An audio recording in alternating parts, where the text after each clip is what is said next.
Welcome back to the Football Terrace. Hit the like and the share buttons. Make sure you are subscribing and join our notification group chat right now by scanning the QR code on the screen. Ruben Amorim to Manchester United, a full and total agreement between the Manchester club, my club, Manchester United, and the manager. Personal terms, length of contract, salary have all been agreed between the parties involved.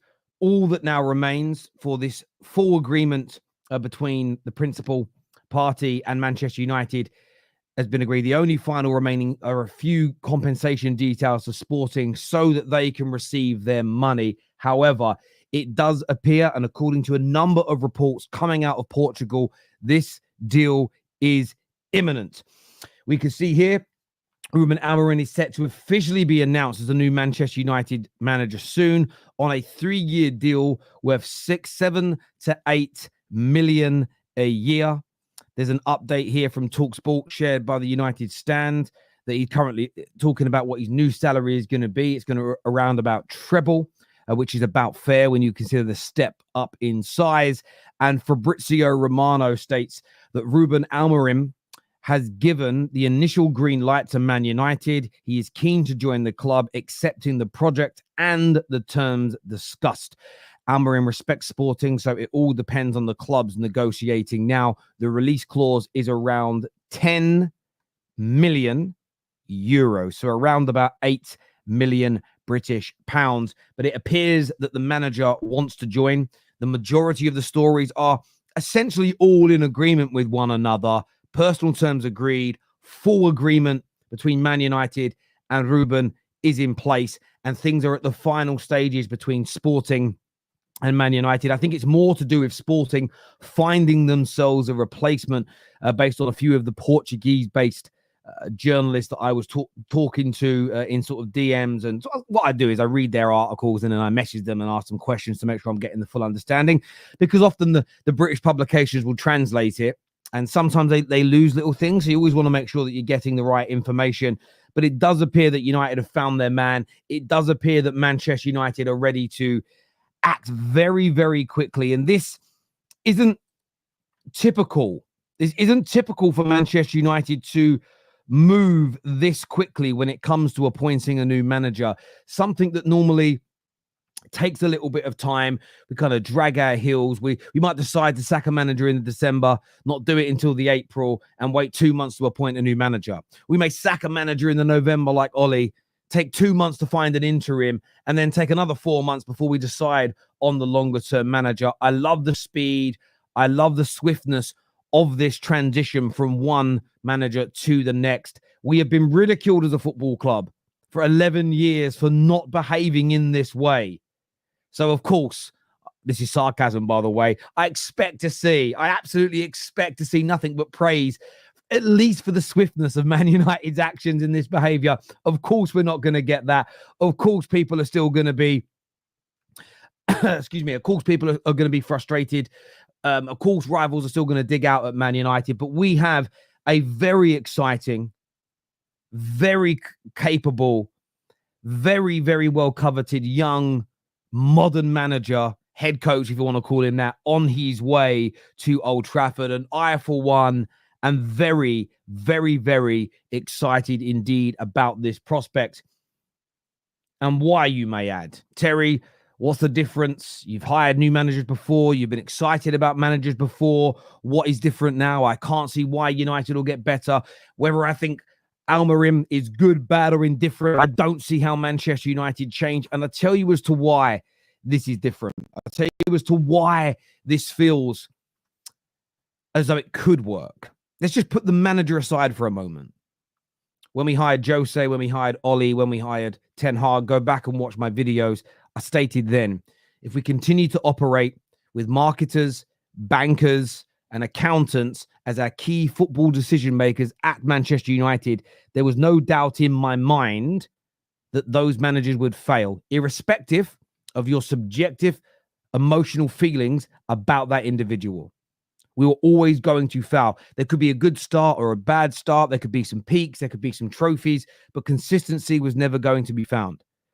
at this particular moment in time, I trust the people that Ineos have brought into Manchester United to run the football club. It's as simple and as straightforward as that for me. The CVs and the backgrounds of Barada, Wilcock, Blanc, and of course Dan Ashworth gives me faith that we are making the right decision, that we are picking a manager that could get the best out of this current squad, but with the direction that we're going in, with the profile of players that we will buy in the upcoming transfer windows, that we can become a force to be reckoned with in European football again. That is not going to happen overnight. We are not just going to click our fingers and become peak Man United overnight. We're not going to get back to the Fergie era overnight. We're not going to become as good as City or as good as Real Madrid or as good as even sort of Arsenal and Liverpool right now, who are slightly behind those teams, in my opinion. That is going to take time. There is no doubt about it whatsoever. But Ineos have now picked their first manager. It's very typical for new owners to keep the current manager in place for 3 months, 6 months, sometimes up to 12 months before they make that first key change. So I have a fair amount of confidence that this could be successful. But of course, the squad still needs to get better. A number of players still need to go. The culture still needs to be improved. But this, for me, is an excellent appointment. I love the swiftness of this action. And when you couple it in with all the other changes and all the other differences so far made by Ineos, I am confident. I am behind this new head coach. And for the first time in a long time, I feel excited just for the upcoming games to see how we're playing differently, what players are going to improve, what players are going to expose as not being good enough that we can then move on and have conversations about. So many positive things for a Man United fan to now look forward to. I'm very happy indeed. I do want your thoughts and I do want your feelings in the comments section below. This here says, Goldbridge is so annoyed he's still low-key backing Ten Hag. I don't think he is. I actually watched some of his stream last night. I didn't watch his stream this morning because I was preparing for mine. But I was listening to his stream last night and he said some really interesting things. And he's right about them. There are some toxic Man United fans who are celebrating today. There are some that are, this is amazing, I can't wait. They're not prepared for what it's going to take to get back to the top. There is still going to be peaks and troughs. There's still going to be bad moments. There's still going to be times of adversity. And certain Man United fans will just take the Ten Hag in, Ten Hag out debate into this next manager, into the next group of players, the same as they've done every single step of the way. In fact, there are some so-called Man United fans who I believe in their heart of hearts, if you were to get them in behind closed doors, want this to go wrong, because that's how they not so much make their money, but that is how they get their attention. That is how people talk. I know a United fan. He's actually a friend of mine, and I call him out for it all the time. He only gets traction. He only gets views. He only gets people's... He doesn't really do anything on YouTube. He mainly does it on TikTok and Twitter. He only gets attention when things are going bad at United. When we're winning and playing well, no one cares about what he's got to say. And I've always said to him, I know for a fact you low-key enjoy it because you enjoy the attention when it goes wrong. He's like, no, I don't. So I think Mark is right about that element.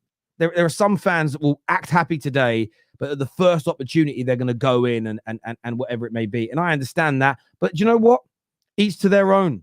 Each to their own. You do you. If that's how you want to behave, if that's your views, if that's your opinions, more power to you. I'm not going to kick off about it. I'm not going to say you're a bad fan. I'm not going to say that you shouldn't be allowed to have a footballing opinion, because that, typically speaking, isn't my way. So, yeah, from my perspective, from my point of view, if that's how you want to behave, that's what you think and feel, then go for it. Excited to see us play with a back three in the team. Well, this is what's really interesting, Ronnie. That's his current system, and you think, well, that's what he's going to come in and do. He might not. He might not. As much as we all think he's going to play with a back three, he might not do that. There's going to be all these predictions that go on in the next few weeks. Which players are going to make it, which players are going to fail, which players are going to succeed. And by the way, that was half the reason that why certain Man United fans turned on Ten Hag early. I remember tweeting about it. The second that he praises McTominay, the second that he picks Bruno and doesn't put Donny van de Beek in the team, there was going to be a percentage of Man United fans that were going to go, right, I'll write this guy off. I'm going to start attacking him at every step of the way. That's going to happen again now, absolutely. Some people probably think, Bruno's done for. Ugarte is not going to play. That'd be a weird one, to be fair. That's it now. The low is finished. Yes, finally, Garnacho is going to be gone. Amorim may like him. And in fairness, so the only way what I will say, which isn't on the fans, the only way you downplay that toxicity is by the manager and the club making us successful. Because if we're winning, all that, no one cares about that noise. Baz here says, yesterday I said we needed time choosing the right man. I retract that because we already knew who that man was, and nobody could predict this. Look, everybody looks for logic. And I said that I couldn't understand why Ten Hag was staying the other day. I was listening to a space. I don't know who the names of all the people were yesterday. Some really great points that were being made that were echoing a lot of my thoughts. And that was very much, I couldn't see the wood for the trees at that point. Maybe Man United didn't want to actually do. We have complained, as Man United fans, we have complained for many, many years. We have complained about the treatment of managers. Even though we knew they should have gone, we have complained about how Van Gaal knew he was sacked 5 months prior to the FA Cup final, and in fact, pretty much got sacked in the tunnel after that game. A lot of people said, although that sounds ruthless and how top businesses and sports teams behaved, a lot of people said that didn't really reflect what they thought Manchester United was about. So this time round, that's an example. This time round, maybe Man United were just not talking to other managers behind Ten Hag's back. Maybe they genuinely were giving him every available opportunity to be a success. To prove the point to this squad that we will do everything to help a manager succeed, no matter whether you like him or not. Maybe, though, what they were doing is a series of due diligence behind the scenes and putting together a contingency plan. And maybe we didn't get the sacking when we wanted it because we weren't finalized on who we wanted, or we didn't have answers yet as to whether or not they would be interested at this moment in time. And maybe sacking him 3 or 4 weeks ago and then going for a period of limbo for a month would make the club look bad. Maybe that would create more instability. Maybe that would make the players believe in what Ineos are trying to do a lot less. And this is why I've said all along. And by the way, that's a theory I'm giving you. I'm not saying it's the gospel truth. That is why I implore forget rivals for a moment. They're entitled to their opinion, but forget them for a minute. That is why I implore Manchester United fans, when it comes to the new ownership, when it comes to this genuine rebuild that we only started in June, okay, it was going to take 3 to 4 years to get back to the top. If things predominantly went swimmingly, there was always going to be failings within it, but keep your powder dry, keep the faith, and stop parting the bum cheeks for rivals on that so early. 2 or 3 years in, if we're still here, absolutely condemn it. But I thought some people did it far too early. I'm wondering when United will start being scary. I think there are some rivals already a little bit worried by the way they're lashing out. The manager isn't good. He isn't a good pick. And KJ is going to go through some of that with us soon. But it will be when we start winning games again, essentially, and when we start looking dangerous on the football pitch. And when we really become worrying, and I said this about Arsenal all along, Arsenal are worrying for me because it's win-win under Mikel Arteta. If Arteta gets them over the line and wins major trophies, that's a win, obviously, for Arsenal. But I think they are placed now where if they get rid of him and bring in another manager, who in turn is better, I think they just keep getting better than they are now and they'll win those trophies. I think they're in that position where it's either they win with Arteta or they remove him and somebody else comes in and they carry on being really good. I don't see them dropping off. Now, if they go and get Alonso in the summer, if Arteta was to leave, if they go and get Inzaghi in the summer, if Arteta was to leave, are they going backwards? No, that was a scary factor. I didn't just think it was a flash in the pan. Do you feel like the summer targets and the players brought in signaled that Amorim was Ineos' plan all along? Not Amorim specifically. And we should never be focused on signings a specific just to a type of manager. It should be about creating a system, creating a structure and culture where the players are based on how the club wants to play football. Then you bring in a head coach that marries that together. Slot himself said it. Go watch the Sky Sports interview at the weekend. His words were, and I'm going to try and do this verbatim. His words were, we're not really trying a new style of football at Liverpool. It's just a new voice. This bit is a little bit of a paraphrase, but essentially it's an adaptation of what they were already doing. And that's exactly what Man United need to do from now moving forward. You buy the right profile for how you want to play, and then a head coach comes in and tries to marry that together. If they fail, it isn't a rebuild when the new head coach comes in because they pick up the baton from the previous coach. It's very, very simple for me, Patrick. So Amorim may have been on a list, on a contingency plan, but I don't think they've gone, we're going to buy Ugarte because we're going to go and get Amorim later in the season. I don't think it was as simplistic as that or as basic as that, but I think you're along the right tracks there, my friend. I really, really do. Look, as ever, ladies and gentlemen, hit the like and the share button. Please make sure you are subscribing to the Football Terrace as well. And just to bring Ruben Amorim to life a little bit for you here, this is just some of the kind of records under him at the moment. 5 years as a first-team manager at the highest level, a 72% win rate, which is absolutely huge. That is also coupled with 4 domestic trophies in that time, plus 2 league titles. They are the current champions of Portugal and sit top of the league this season as well. And when you compare that, by the way, to the previous win percentages, as you can see here, of Manchester United managers, that, in my very, very, very humble opinion, if he can maintain some of that at Manchester United and get us into that 60%, push us towards that 70% or above, that for me would be absolutely amazing. It truly, truly would. But as I say, currently Portuguese champions, currently top of the league in Portugal, again, tracking towards another victory. But as ever, I want your views. I want your opinions. KJ is joining me now on the show. Morning, KJ. Been a crazy 24 hours for Manchester United fans, as you well know. But it does appear now personal terms are agreed. The deal was nearly over the line. A few details to fix with Sporting. How are you feeling about this deal now that you've had some time to reflect upon it? Yeah, no, I'm excited. And I know rivals say you're not allowed to do that anymore. You're not allowed to be excited about your team changing and potentially becoming better. But I am excited because he's a manager that I said I wanted to replace Ten Hag anyway. So to see that the Ineos are going after a manager that I've already wanted, hey, I'm happy about that. We have a good relationship with Sporting, so I don't think it will be too much of a hassle to get him out of his contract. Obviously the fee for him is up and down. You see 20, you see 10 million euros, you see 8 million, you see all different numbers. So that will be its final price. But as a choice of manager, I'm happy with that choice of manager. Looking at his story, I'm very impressed. I'm very impressed with how he's gone about it, how he's gone about his career so far, and his only early career as well.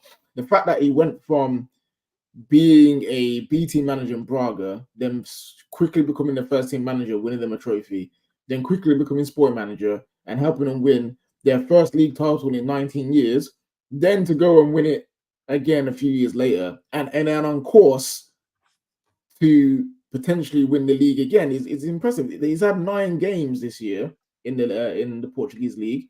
He's won all 9 and scored 30 goals and conceded 2.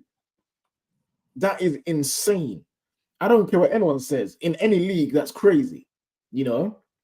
So the fact that he's doing that right now is wonderful to see. And people are going to say, but this is similar to Ten Hag, and Ten Hag was looking this good at Ajax, and the win percentage was high, and the goals were high, and he's won multiple trophies, all these things. So what, we just never sign another decent, promising manager again because it didn't work out one time. This is the thing about you can't do anything. We sign a Jose, that didn't work. You can't sign a big name again, it failed. You go with an unproven club legend in Oli. You can never do that again because it failed. We go for an upcoming manager, a promising manager in Ten Hag at the time. Now that it's not worked, you shouldn't do that. It's failed. So what? Okay, cool. We go for the proven Premier League manager in Thomas Frank. Or we go for, I don't know, a Marco Silva. There'll be something to say about that as well. So there's nothing that rivals can say that can make me think this is a bad signing, you know? Because guess what? If this was Southgate being the one getting ready to come in and be Man United manager, there will be no questions. There will be no, but look at this, look at that. There would be none of that. There will be smiles, there'll be laughter, there'll be, you know what? He's a perfect man for Man United. I wish him the best. He's going to do great. Give him 30 years. So that's how I know we're making a good signing in this manager. Because how can Liverpool fans be asking for him. Chelsea fans be asking for him. City fans starting to do their research because he's getting linked to their club and thinking, do you know, he could be decent. And all of a sudden now, actually, you know what? He's not ready for the Premier League. He's actually not that good. Oh, he was going to talk to West Ham and become their manager. Like, remember when West Ham were linked to him? Everyone were like, wow, what a signing that would be if West Ham could get him. Everyone was loving it. But as soon as it comes to Manchester United, it's a terrible decision. It's a decision that should be questioned. It's such an interesting point because, again, I've had a few comments coming from the viewers. I want to put them up. This says here, Terry, what do you think about people saying we will be back here in 18 months? I'm personally getting a bit annoyed. Now, again, Pete, there is the possibility that Amorim fails. There is the possibility that the rebuild under Ineos fails. I'm not ignoring that as a point. So when I talk about people having very kind of polarized agendas, it's never their opinion I disagree with. It's the fact that they cannot see, comprehend, or even recognize the opinion, the opposite opinion or a different opinion. It's no, this is, sort of Arsenal fans are 100% Arteta's never win a league title. You may end up being right with that guess, but to say there's zero chance is disingenuous. To not understand somebody else's logic, you may not agree with it, but to dismiss it completely and just say that's bullshit, I have a problem with that type of opinion. I have a problem with people that say no matter what Man United do, they won't get back to the top. That's crazy. It's crazy logic to say it can't work. Now, somebody's saying, I don't think it will because I don't think Ruben Amorim is good enough because of these reasons.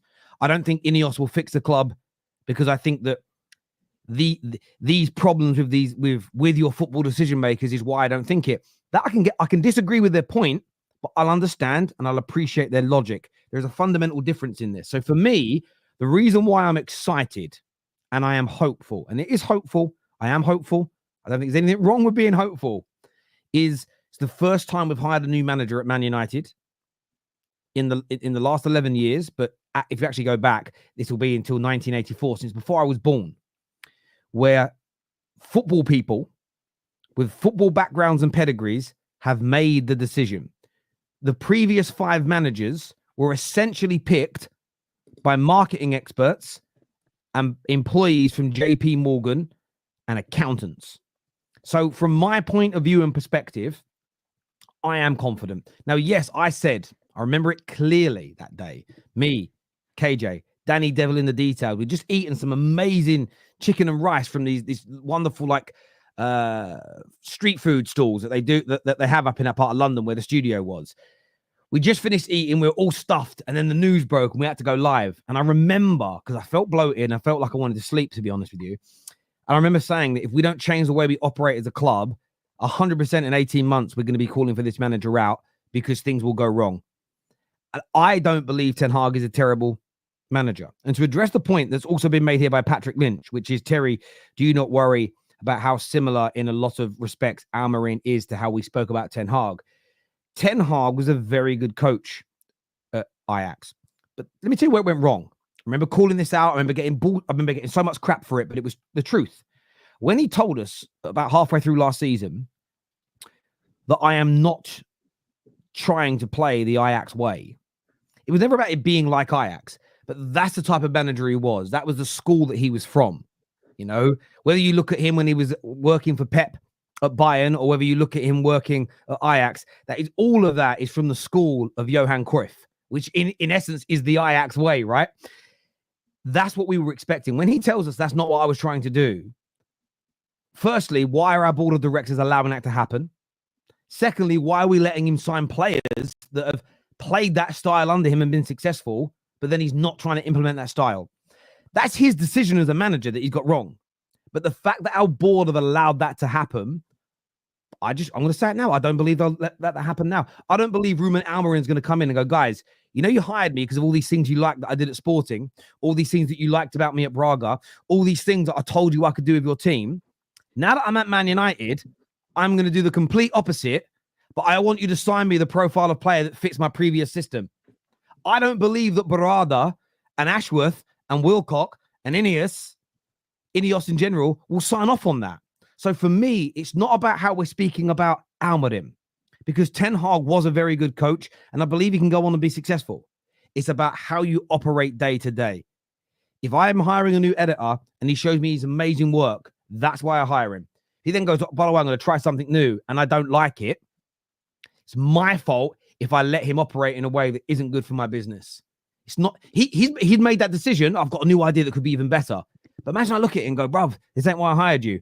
If I still let it happen, it's no longer the editor's fault. It's on me, the owner of the Football Terrace. So I hear you, Patrick, but that is why I'm not worried at this particular juncture. However, to preface this with a caveat, I am not saying it 100% has no chance of failure.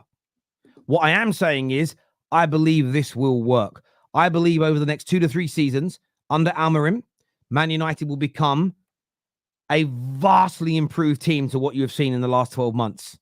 Vastly improved team, higher win percentage, where we actually go into games confident. We actually go into games against rivals knowing that we have the ability to win instead of wishing on a prayer. So that's my honest thoughts on this here. This here says, no matter who United gets at board level, they will never seem to stop making the same mistakes. The only reason you are getting Ruben Amorim is because the rumors was he was going to be Pep's replacement. That is also not true. I see what you're doing there, alternative facts with the banter. Like that's haha. Okay, cool. You got the laugh out of me, but that's also not true. We have been linked to Amorim multiple times throughout this whole period with Ineos, and this was before City were linked to him. Because guess what? He weren't linked to City until they signed the sporting director, who's going to be coming in there next summer. So if we're just doing it because Pep's going to be Pep's replacement, let's do it. Then why were we linked to him for all this time? And why have we been looking at him all this time and monitoring him? So that just makes no sense. Funny little piece of banter if you want to have it that way, but no, that is not true. Yeah, listen, someone here says that United are copying City. Oh, it worked, didn't it? Fine. And City were only copying the models of all the other successful clubs that came before them. City copied Barcelona because they got all of Barcelona's people in to get Pep. It's really funny. Like I saw someone recently, we're buying a lot of youngsters at the club at the minute. I saw someone recently say, oh, you're copying what Chelsea do. But Man United have been buying youngsters at sort of 15, 16, 17. Sorry, I'm pouring a little cup of tea. You got to do it. You got to have tea out of a teapot. It's a different level, brother, I tell you. Man United have been doing up buying young players for over 100 years. Go and check how old the likes of George Best were when we got him at sort of 15, 16 years of age. It's normal. It's just us getting back to what we used to be. Terry, is being competitive enough for you? I'll ask you a question back to this before I answer it so I understand. Define what you mean by competitive, because what I think competitive is and what you think might be different. So if you give me your definition of competitive, I'll then answer that question for you. I need it to be a little less vague. Thank you, my friend. Patrick Lynch here says, KJ, it's not about not going for a promising up-and-coming manager, but giving the last few coaches that we have come through, is it not prudent to be somewhat apprehensive as well as excited? I would feel the same about anyone. And I understand what you're saying. And I'm not saying you can't be wary or like you can't have your concerns with the whole will his style of play work? Will his management work? All these different things, all these different factors that go into a manager working. I can see how people having their doubts. But the main thing I will say is, if this was still the Glazer fully owning it, the likes of the Arnolds and the Murtaughs and the Woodwards running the club, I would just be like, well, yeah, I agree. Like, I don't think it will work because how has it worked before? You know, like even with Ten Hag, he still didn't work because, again, the structure behind him was terrible. So being the first manager to come in with credible football people who they have picked, who clearly they're on the same page because they would have had talks and would have interviews with him. I'm not as concerned about it going wrong per se, because it's like, okay, cool. Even if it does go wrong, I believe will end up going on to the right track. Because look at Chelsea. People were laughing at them 3 years ago. They got really too short. They brought in Potter. They got Lampard in to be interim. They got Poch. And now they got Mancherster. Even when Mancherster was appointed, everyone was like, "Oh, who they're signing? This is not a signing for a team like Chelsea. It's too big for him. He's only managed in the Championship." 3 months later, they're praising him. They are lauding him. They're saying Chelsea are going to be back. Chelsea are going to get top 4. They will challenge for the league in a couple of seasons. So I believe that as a club, if you've got a way and a future that you want to get to, and you've got the right people in charge, you will eventually get there. There will be hiccups on the way. I'm not saying there won't, because Amorim could fail. He could. But I do believe these people that we've got in charge, they will get things right eventually. So I'm willing to be patient. Hey, listen, I even said, listen, let me see what Ten Hag brings now that they kept him. Unfortunately for him, he didn't really change anything. Now, hopefully, Amorim will change that. But listen, people, it's okay to be excited. I think we live in a world now where if you get excited, you're worried about it. Like, oh, I can't get excited because if it goes wrong, I'll get bantered. So what? Yeah, I'm not worried. I'm not worried about that at all. You know, look, there are some United fans that don't believe. Listen, I'm not even calling anyone out. There are some United fans that don't believe in Ineos. They don't believe they're good owners. So therefore, I understand why you would be apprehensive. But this is about understanding people's logic and their thought process. None of us are right or wrong at this particular juncture. Just because I say I believe it doesn't mean I'm 100% right. I think I've always felt that Ineos will get us back near to the top. And the reason I say that is because I don't think you invest the amount of money they have, plus they're going to be investing billions more. I don't think you do that out of your own money, and you don't try and get the team back up near the top. The one thing about Chelsea owners, which I always said, as much as I think they made some big mistakes, I think that there is even the possibility they want to make a big profit at the end of this. But the only way they're going to do that is by getting Chelsea successful. If Chelsea fall off the edge of a cliff, they are not going to be able to get a return on their investment. So whatever their end goal motivation is, the only way to get money out of it is by making the team successful. Different from when the Glazers took over, because they bought us with debt, none of their own money. So for them, even if they sold us for £1 million, they made £1 million profit, right? They're not. They're going to get billions, but they were always going to make an improvement there. Viewers, by the way, hit the like button for us. Just over 3,000 people watching, so please get those likes up if you haven't done so already. Give them a big smash now. This year says, I absolutely disagree with your last point, Terry. We did not have the midfielders he needed. And when he did have Sabitzer and Amrabat, we played well. But it's not possible with Bruno, Casemiro, and Eriksen. And that is also not true, because when we had our best period under Erik ten Hag, it was with Bruno, Casemiro, and Eriksen. You know, and when he did have Sabitzer and Amrabat, he chose not to play them. So Erik ten Hag was the architect of his own downfall. You can say he didn't have the midfielders to play that we wanted to play. He didn't want to play that way. He didn't want to play that way, and fans need to accept it. He said it himself. Come out of his own mouth. He didn't want to do that. He certainly did. And look, he had Amrabat, but he didn't start playing Amrabat in his main position until the 4th to last game last season. And ironically, we were narrowly beaten by Arsenal. We won our final 3 games of the season, or 2 games of the season, and Amrabat played well, and we won the FA Cup final. The fact that he didn't play him in his main position earlier, plus the best football we have played at Man United under this manager, where we had a 6-month period we were happy. I remember Gary Neville saying, verbatim, Man United fans love their team again, right up to that Carabao Cup final. And that midfield was Eriksen, Casemiro, and Bruno Fernandes. And typically speaking, we were happy. Yes, Eriksen then got injured. We could understand that. The following season, we barely saw him play that midfield in the same way. So that for me is on the manager, my friend. Christian here says, good point, good appointment. A bit nervous. He will be forced to play certain players. If that's the case, we will be back in 2 to 3 years. Okay. I'm seeing this a lot. And I understand the concern. PTSD, bruv. It's PTSD. Yeah, and I'm just like, guys, do we not have summer windows, January windows? to replace these players. I'm seeing things like, oh, he will fail because these players aren't set up to play the way that he wants to play. Like we have the same squad, we will only have the same set of players for the next 3-4 years. We will be getting rid of man. We will be signing players that fit the way we want to play.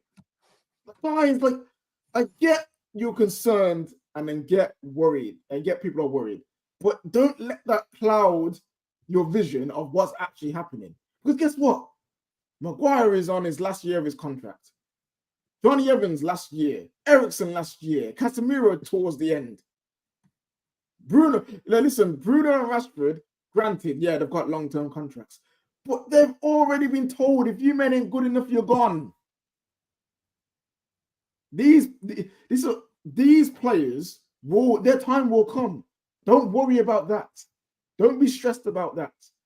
The biggest issue during this season was Ten Hag was not setting us up in a way that can win football games. Now that he's gone, it's easier to be like, okay, you have no excuse now, goodbye. You have no excuse now, goodbye. Don't relax, guys. Be okay, listen, be a bit reserved. Be a bit, okay, cool, let's see how it goes. That's cool. But don't be worried about certain players being forced to play because they'll be gone. People, come on. Like, things are going to change. Yeah, look, how am I deluded when I'm speaking fact? Terry, yeah, you're not deluded. You've made a point that they can't debunk. So they're going to, typically speaking, when people say you're waffling, and my favorite comment, I see it a lot at the moment. I saw Hassan was talking the other day, speaking facts about Liverpool, and somebody in the comment goes, "What's this Hassan waffling about?" That is code for fuck's sake, Hassan, stop speaking the truth. It's annoying me. This comment here from Yao, or Yor, sorry, is that pronounced Yor? As in like poor Yor? Maybe it's Yor. I don't know how to pronounce it, but there we go. It says, Terry, why are you ignoring your poor squad that you have? We're not, and this is the problem with these conversations. I have not said that this season we're going to challenge now because Amorim has come in, and we're going to go to the top. Still going to take 2 to 3 years to improve the squad. It can take years. Everybody understands that. But I still think with the squad we've got, we could play much better, more competitive football. So do me a favor, right? Answer that point without changing or reframing it. Just answer that point. Is it not conceivable that our squad improves over the next 2 to 3 years? Give me your thoughts and give me your feelings on that, my friend.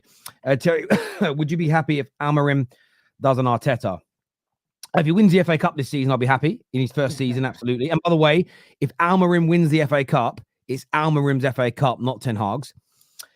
Would I be happy? I'd love us to get back into title races, but I wouldn't want it to end with nothing else after that. I want us to go to that next level. I want us to win those trophies. And it's the misconception with what I say about Arteta. I absolutely agree that he has to be judged. Last season, I started saying this, and this season again, he has to start being judged on his trophies. Where he took over Arsenal from, with hindsight looking back, those first few years he won a trophy. It was hard and it was tough, but he got them to a point where they're right up by the top again. Now he's being judged on getting them over that line because the rebuild is complete. I have slightly higher expectations earlier on for Amorim because he's already got 5 years experience. He's already won league titles. He's already won domestic trophies. So the experience is there. But do I expect him to be where Arsenal, Liverpool, and City are this season within the first 12 months? Absolutely not. Do I expect to see a marked improvement in performances, win percentages, etc.? Absolutely. Absolutely. You know, if over our next 11 European games, we've won one of them. If over our next 11, 12 league games, we've won one of them, then absolutely not. I probably would turn around and go, I think we made a big mistake with this guy. I do not believe our squad is bad enough to only have won one European game in the last 12 months. I just believe we are going to do much better in the short term. When you read out the things that Ten Hag was doing, it's kind of like, how are we questioning the new manager like this? Because he can't be worse than what we've experienced, surely. Yeah. This here says, hit the like button. Yes, thank you, Luke. Thank you very much indeed. Patrick's back with us again here. Thank you, Patrick. He says, what would be a realistic target for Amorim this season? Or is it wrong for fans to be setting targets right now? No, it's not wrong for fans to be setting targets because you always want to improve. You always want to get better. So to do that, you need targets. If you don't have targets, you can just do anything and probably not improve. So I think realistic targets would be get back into the Europa League, so climb the table, get into that 6th, 7th position, maybe even 5th, because you don't know with the coefficient points for England, we might sneak Champions League. So try and get in that 5th to 7th area to get European football again. And in terms of the cups, go for the Europa League. Now, I won't be upset if he doesn't win the Europa League because obviously it's gonna be quite a bit. But we've got a good run now for the league stages, so Yeah. I think we'll get there, and I think it'll be good for him. There's almost unless between now and the end of the season the win percentage doesn't increase above the beginning of the season.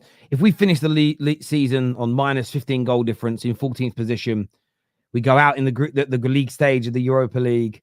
We don't win any. We get knocked out early in all the other cup competitions.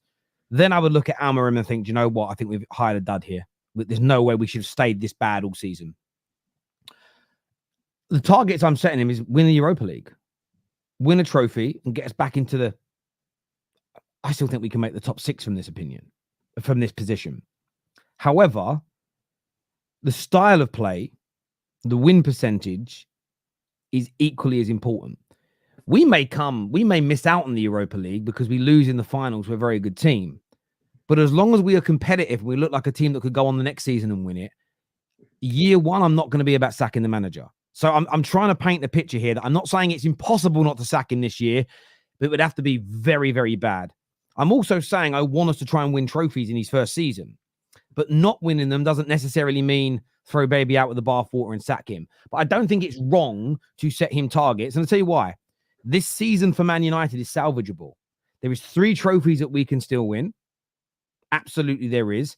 And there's still an opportunity for us to get ourselves back into European football next year. And in fact, go on win the Europa League and we're in the Champions League next year. So say we're sitting 6th, 10 points off the top 4 come April and May, but we're in the latter stage of the Europa League. I'd be very happy from that point to do a bit of a Jose. Rest players for the league games and focus on winning that tournament as an example. So it's hard to like contextualize everything in a few minutes responding to this super chat. But yeah, we've got to try and win trophies still this season. This season is salvageable for Man United, and no better way to start life at Old Trafford with in picking up trophies, especially a European trophy. Like, for me, I feel like you look at Man United have a very strong European legacy, 3 Champions Leagues, Cup Winners' Cup. Europa Leagues as an example. But I want more. I want the Champions League, of course, but whatever you're in, you want to win it. It's like a lot of Chelsea fans. They want to win that Conference League. They don't want to be in the Conference League, but they want to win it because it's still, again, over the course of time, that just adds to your club's legacy. And I think it's very, very important to do it. Carl Woodcare here says, is it official or just, I just wish you don't ruin promising coaches. It's so a bit peeves as I'm seeing all those teeth of Man United fans think timing is wrong. I think it's a pet peeve seeing all of these like us smiling. Yes. Yeah. But in terms of timing though, when were we supposed to do it? Like I keep running into fans saying, actually no. Granted, these are more rival fans than Man United fans that say this.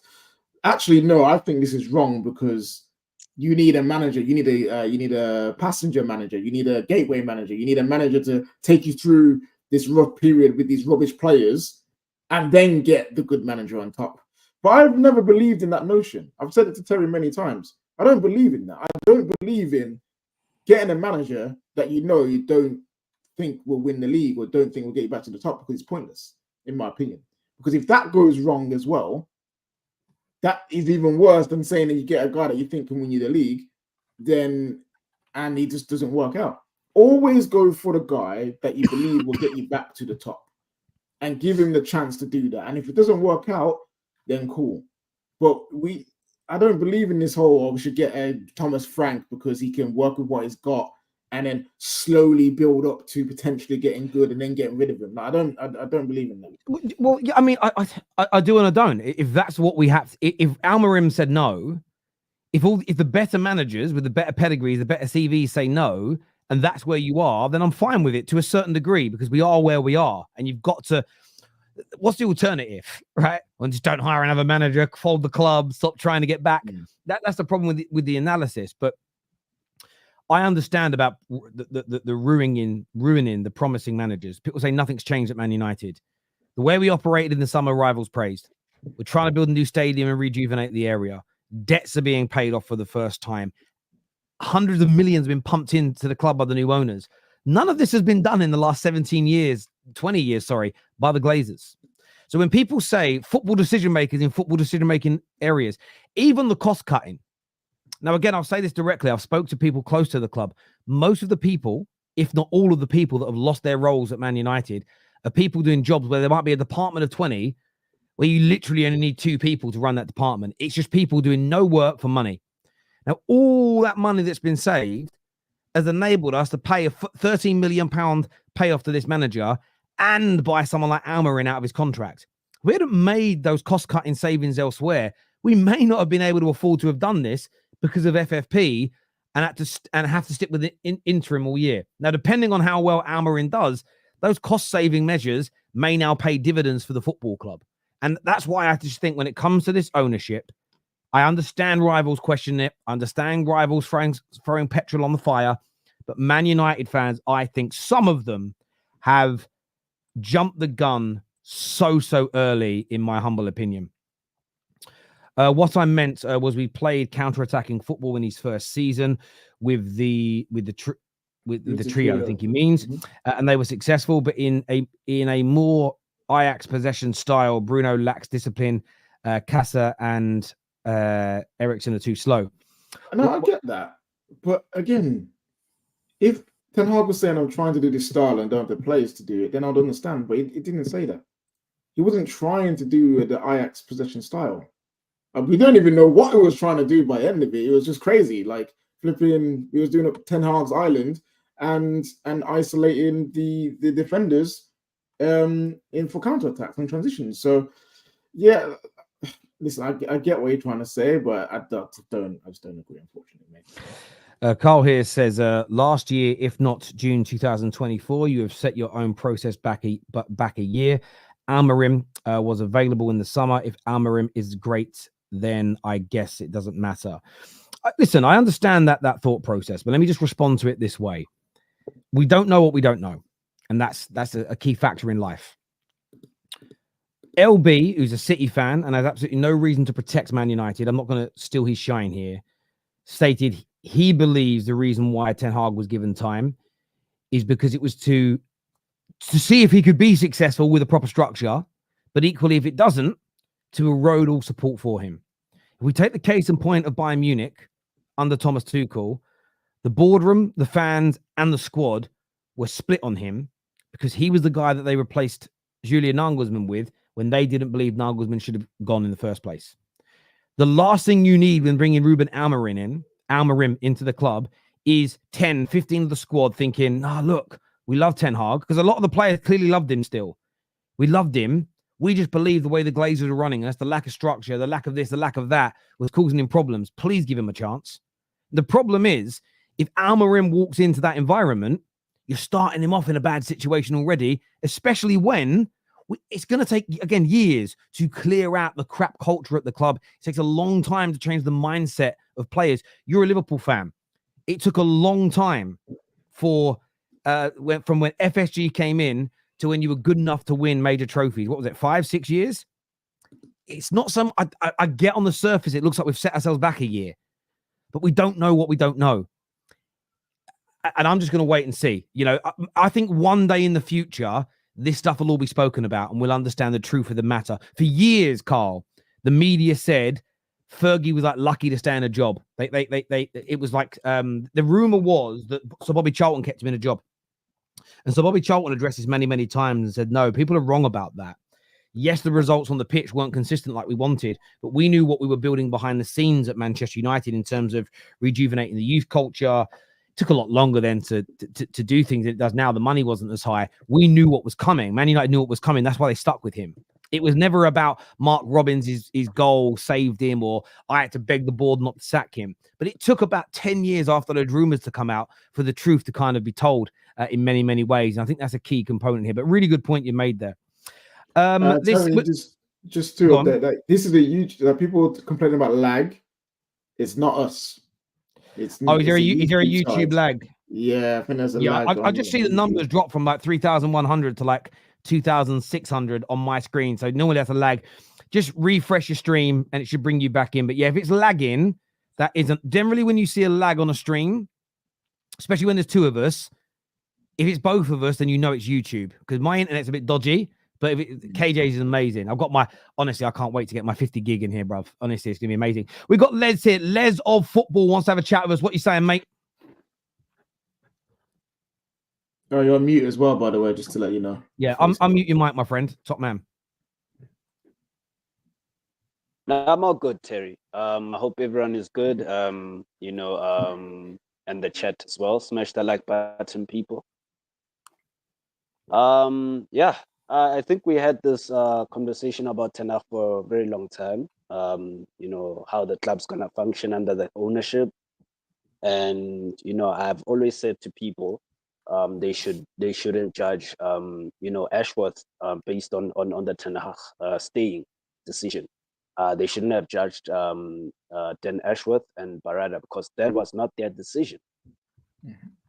That was Sir Ratcliffe and Sir Brailsworth's decision, mainly. So this is the first decision that they basically have left Barada and Ashworth to make, and now we'll see how they operate. But like I say, they will make mistakes.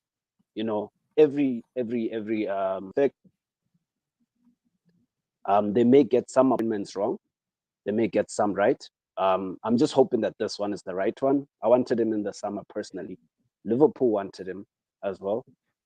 Before, I don't know what happened there, but he is a good manager. I just hope that he's able to handle the mess that is Man United at the moment, because he will be dealing with a lot. But overall, I'd also like to actually, wish the club all the best, because I know there's gonna be agendas, right from the get-go. Some people are not happy with this appointment. Some people are angry with Ten Hag leaving, and some people are vice versa, willing to give this a try. But fair enough. From an objective stance, I'm gonna give this guy a chance. I'm gonna give the structure a chance, and it's not easy. They've just come in, and so they realize that how much of a mess this is. It's actually it's not surface level. This is really deep. In structural ways that we can't even fathom. So overall, I'm happy with the appointment. I personally would have wanted Hansi Flick. I actually wanted Hansi Flick, but if I got Amorim as well, because I thought Amorim was not available. I thought he was going to go to Liverpool at the time. But this is a great appointment. Let's see how it goes. My objective for him personally for this season is to just try and get us back into the Champions League spot. If that he does it through finishing top 4 or winning the Europa League, winning the Europa League would be a bonus because it's a trophy. It gets us into the Super Cup as well. So for me, that's where I would set everything for the manager. Yeah, listen, I think it makes some great points, and I think what you said, I think, so spot on, is that we all know bits and pieces that they allowed to leak out the club, but we can tell with this Amorim appointment, no one knew. No one on the Sunday night said there's a meeting that's happening where the manager's going to be sacked. It was all kept quiet, and for me as a United fan, that's a good thing. I even like the fact that we've only given this guy a 2 to 3 year deal. It's long enough to say we back you, but it isn't a 5-6 year contract where if it does go wrong, it's exceedingly expensive for us to fix. all these fundamental key differences between the way we've operated before and the way we're operating now. Yes, I get on surface level, should have just done this in the summer. I believe we should have just done this in the summer. But what I do believe, again, and the more successful we become, the more, I think the word I'm looking for is palpable, but the more accepting people are of these stories that actually there was a logical rationale to keep the manager. They know what they're doing. And that's the thing with success. The more successful you are, the more your method, if someone's a successful business person, people will listen to them at a seminar about the business techniques to use. But if someone that's never run a business is saying the same thing, people go chatting rubbish because you haven't had that success as an example. So look, it's about, the best way now for Ineos, for Amorim, the players, whoever it may be, to shut any doubters up is to go out there and start winning more games. There's no doubt. And go on, mate, go on. Yeah, I was like, you made a great point about Ashworth and Berardo as well, because they've basically come out and said we had nothing to do with Ten Hag's extension, which is very interesting to see coming from your new sporting structure. Like, okay, you guys are openly saying like we had nothing to do with it. It was mainly Brailsford and Radcliffe and the board who had that decision, because that decision was made before they came in, because they only officially started in July. So obviously they're going to do the PR thing of, oh, yeah, we're happy with Eric, I think he's good, blah, blah, blah, blah. But deep down, they knew that he wasn't the guy. That's also the right thing to do. Imagine they hired a new manager on a 3-year, 4-year deal. Berardo and Dan Ashworth come in and they go, why have you done this? I mean, that's a real important factor.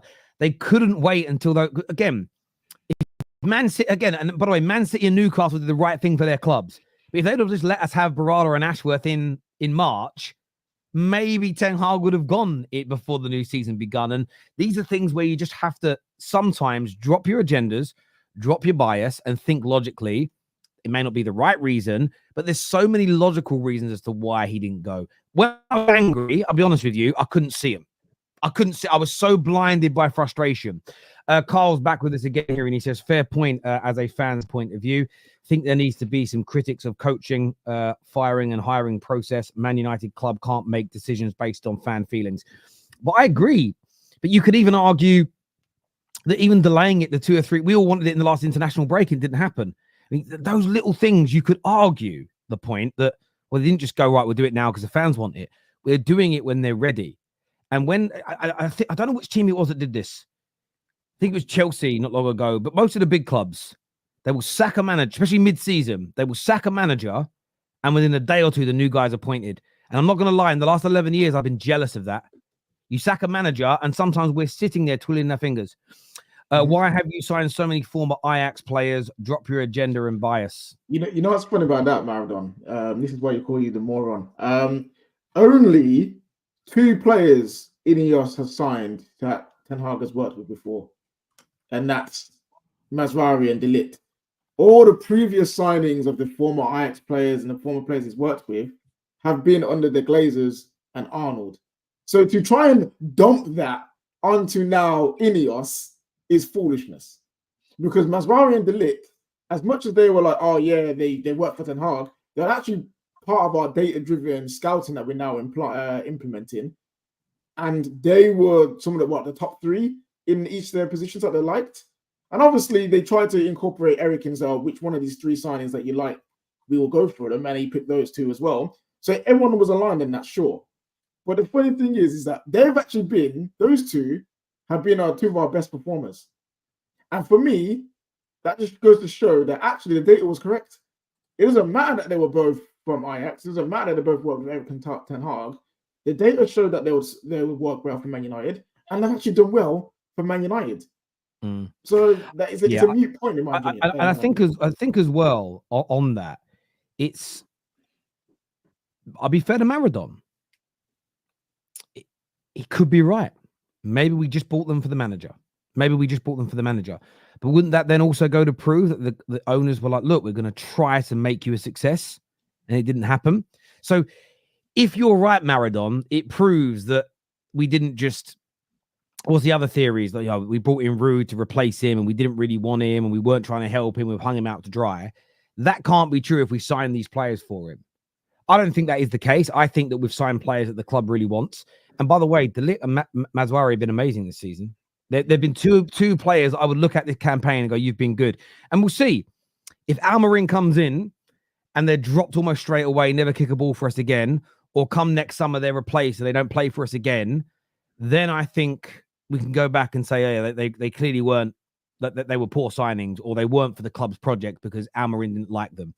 If they're given a chance under Amorim and they don't perform, then again, they're club signings. If they're successful under Amorim, then they're club signings, in my opinion. But look, we're not going to get the answers to this. Or Terry, go on. If Ugarte works, it's why did they sign a Amorim player before he even signed? I can see already. You know what I'm saying? They'll be just complaining about everything they do. Like Maradon is one of those guys, man. Like, it's all good. So this is what I like about these responses. You guys are making up stories. We're not making up stories. We're giving you logical, hypothetical scenarios that disprove the hypothetical scenario that you guys are questioning us with. Like, you guys don't know why those players were bought any more than we do. We are all giving an opinion. So we're not, your kind of question or challenge is a story the same as our response. But this is what fan opinion is all about. Sorry to be rude. It's what fan opinion is, because I don't want us, we should not know everything that our clubs are doing. Like, specifically, why would we want to know that? This here, hang on a minute. Jesus. No way. We're right near, I can't go any longer though, because we're right near the end of the show. He's called in late. I just wanted to go to this. Terry, define backing your manager. Backing a manager doesn't mean giving them everything they want. I look at it like when it comes to looking after my children, that doesn't mean I give Freya, Jackson, and Archie sweets whenever they want them. It doesn't mean I give them McDonald's just because they want the toy. Backing a manager sometimes is tough love. Backing a manager sometimes is saying, you know what, Ten Hag, why are you not trying to implement the style of play that we hired you to do? Sometimes backing a manager is saying, do you know what, Amorim, we know that you've got a horrible relationship with Bruno Fernandes. Bruno Fernandes is going in the summer, don't worry. Sometimes it's direct. Sometimes it's about doing what's right for the club and not just what the manager wants. So I think it's hard to define it in a sentence, but I think it doesn't mean just spending money per se.